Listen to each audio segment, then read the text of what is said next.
In my heart and mind, I always return to Atlantic Island Park.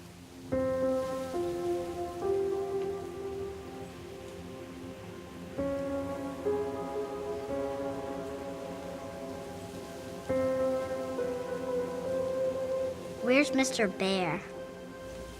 I haven't seen Mr. Bear, Callum.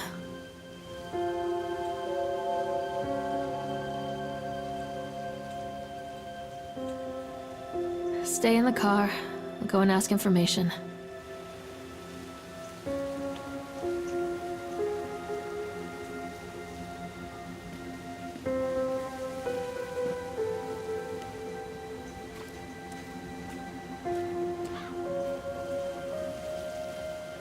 Attention, patrons. The park is now closed. Please make your way to the car park at your earliest convenience. Employees prepare the park for shutdown. Callum was born the day this place opened.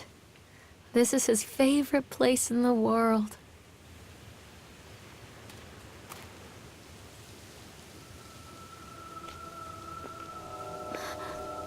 What?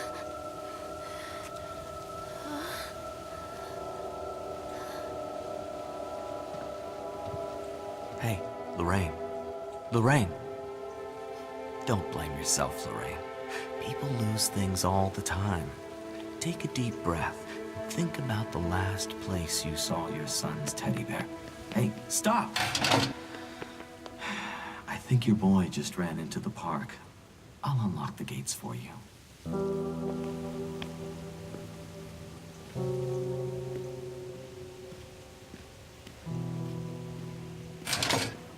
Wait for Mommy, Callum! Catch me, Mommy.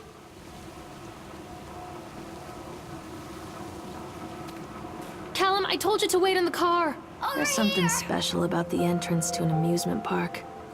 A line drawn between the real world and the world of whimsy within. On this side, the apathy of our everyday lives. And on the other, anything we might dare to dream. It's no wonder Callum ran back inside. Attention, I wouldn't want to leave employees. either. The park is now closed. Have a safe journey home.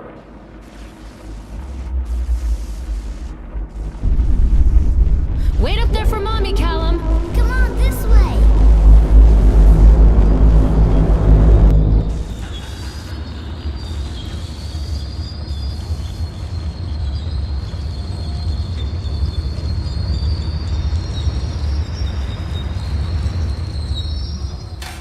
Oh, God.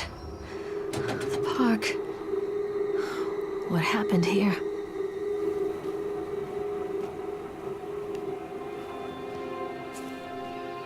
Callum, stay where you are!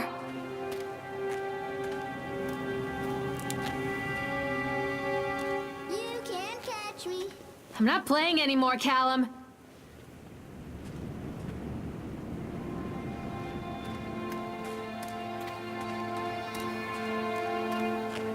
Stop! Callum!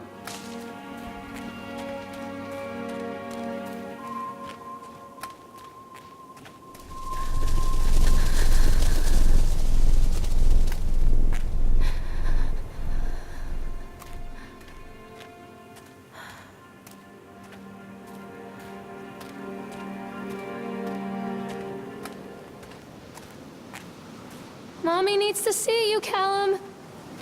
Come on, Mommy.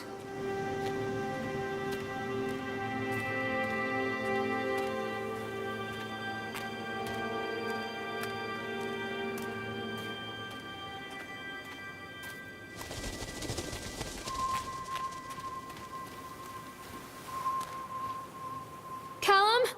Where'd you go? Over here. Callum, where are you? I think this belongs This to way, Callum. Mommy.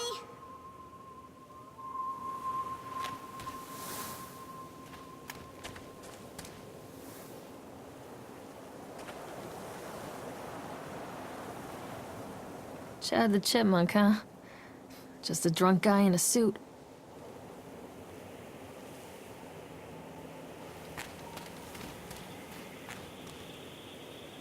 I wonder what this is.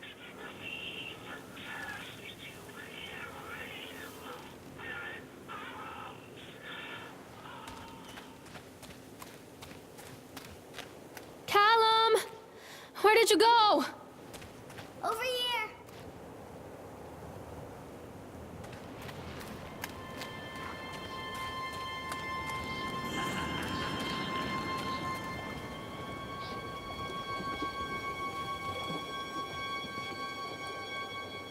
Callum, tell Mommy where you are.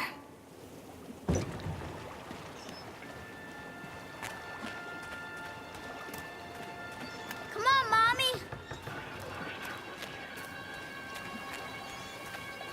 Come out, sweetie. This way. There lived a poor woodcutter, his wife and his 2 children. A boy named Hansel and a girl named Gretel. They were very poor and had very little to fight.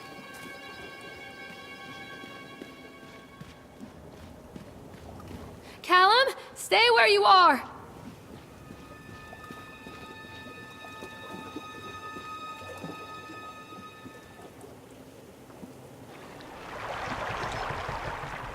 Hello?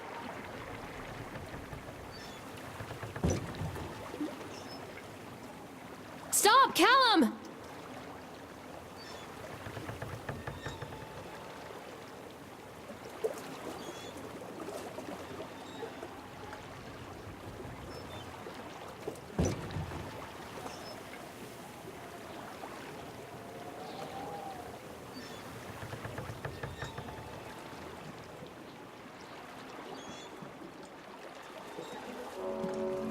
Near a great forest, there lived a poor woodcutter, his wife and his 2 children.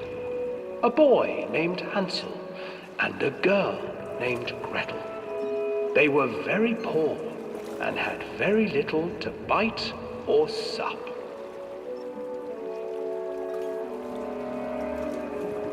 What will become of us? The woodcutter asked his wife one night. I tell you what, husband, we will take the children into the thickest part of the forest tomorrow and abandon them there. No, my wife, I cannot do that. Callum, said the where man. did you go? Then we will all 4 starve, you fool.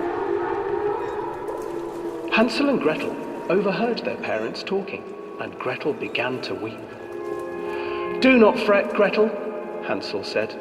He crept out of the hut and gathered white stones from the ground to fill his pockets.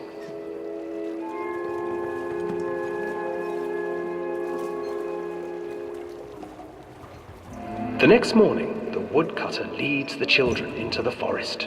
Before they leave, their mother gives them a slice of bread and warns them that they will get no more food that day. Clever Hansel leaves a trail of white stones behind them as they pass into the woods. When their father leaves them, the children wait a while, then follow the trail back to their parents' house. After receiving a thorough scolding from their parents for getting lost in the woods, the children are sent to bed without any supper. Hansel tried to sneak out and collect more white stones, but found that the door was locked. Tomorrow I will take them into the woods myself, the wife told the woodcutter. In the morning, their mother gave them a slice of bread and led them deep into the forest once again.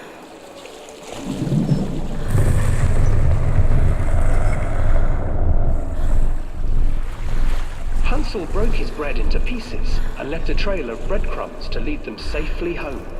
But hungry-eyed birds snatched up the breadcrumbs and his trail was destroyed. Abandoned by their parents and unable to find the trail home, the children wandered in the forest for 3 days.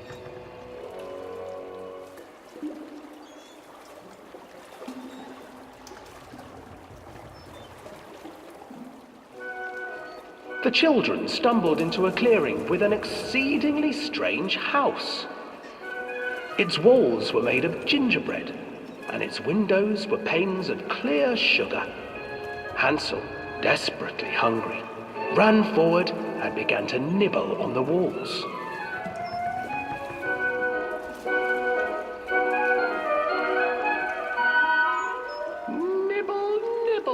little mouse? Who's nibbling at my house?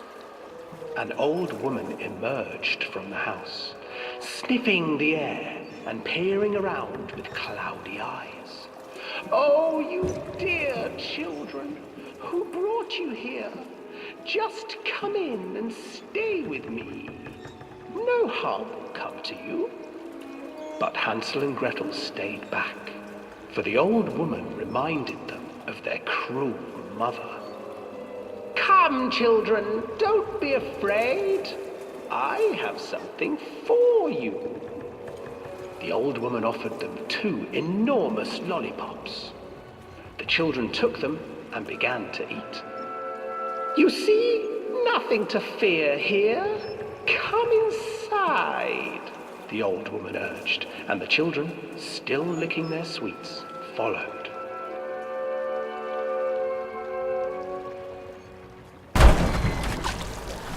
Once inside the house, the old woman changed. She stuffed Hansel into a cage and put Gretel to work, sweeping and cleaning her hut. Your brother will make a good mouthful, the old witch told Gretel. Once he is fattened up, I shall feast upon him.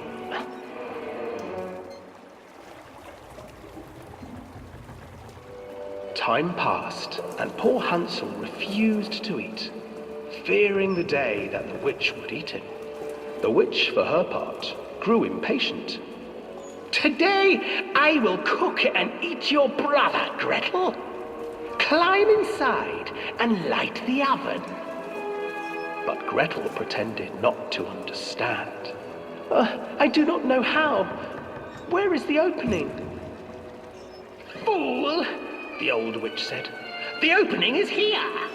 And she moved to show Gretel.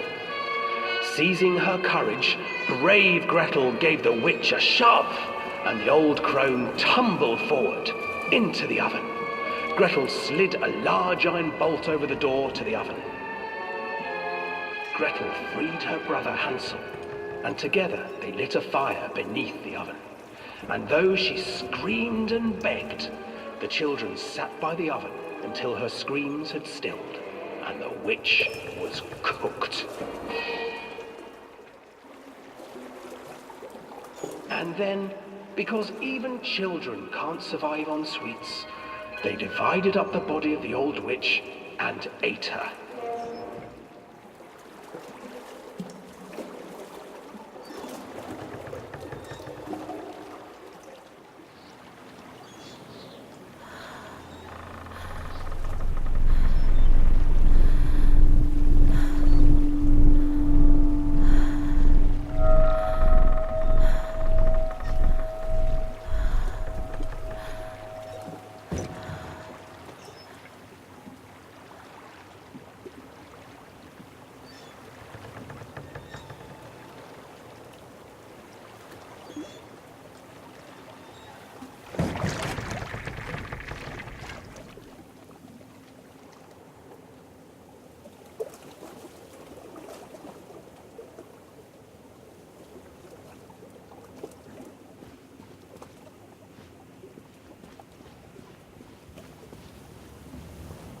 Hansel and Gretel. I used to read it to Callum when the electricity was shut off. Those poor children. The whole world against them. The forest, the birds, the old witch, even their own parents. I used to imagine that Callum and I were the kids in that story. Not mother and son, but brother and sister, hand in hand against the unkind world. We were always hungry, looking for our own house made of candy. Looking for the sweetness that could take the pain away. Hunger leads people to desperate, terrible places where the tree branches reach like claws. Callum! Where did you go?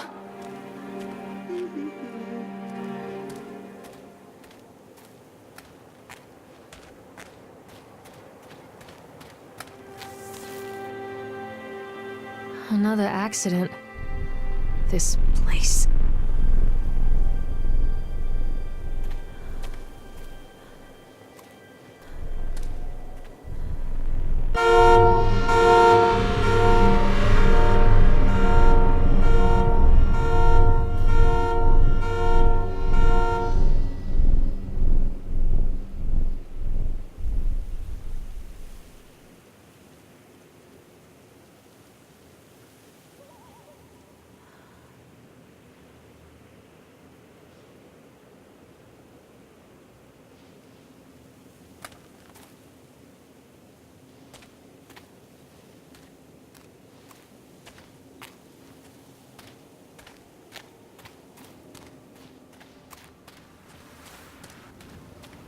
Stay where you are!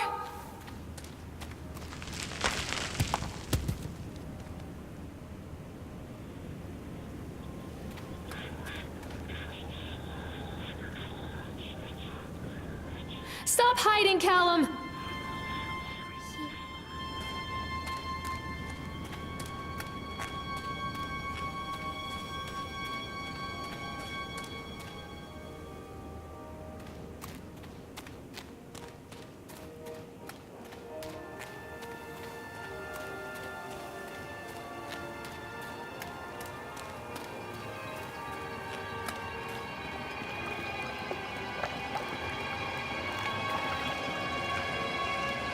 This old thing used to make the blood run to my head. Make me dizzy. The guy just snapped. Those poor kids.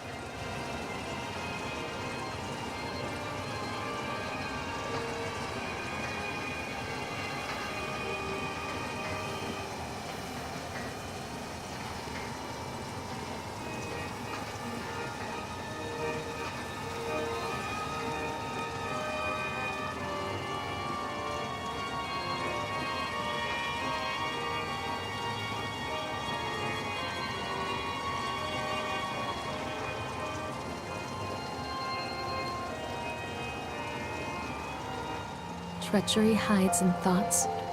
Treachery that lashes like a whip and scars our insides. The first time I saw Callum, my thoughts betrayed me. I looked down at this wrinkled, red, bawling thing and I thought, is that it? We build our world from expectations, and the world that I had built for Callum was no different. He was so real, so there, and so far from my expectations. And they shattered, and as they fell in pieces, that one treacherous thought became a new foundation. All of the love that we shared, all of the warmth and goodness that followed, built on a single, traitorous thought.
Constant crashes and 80s music. I guess it floats someone's boat.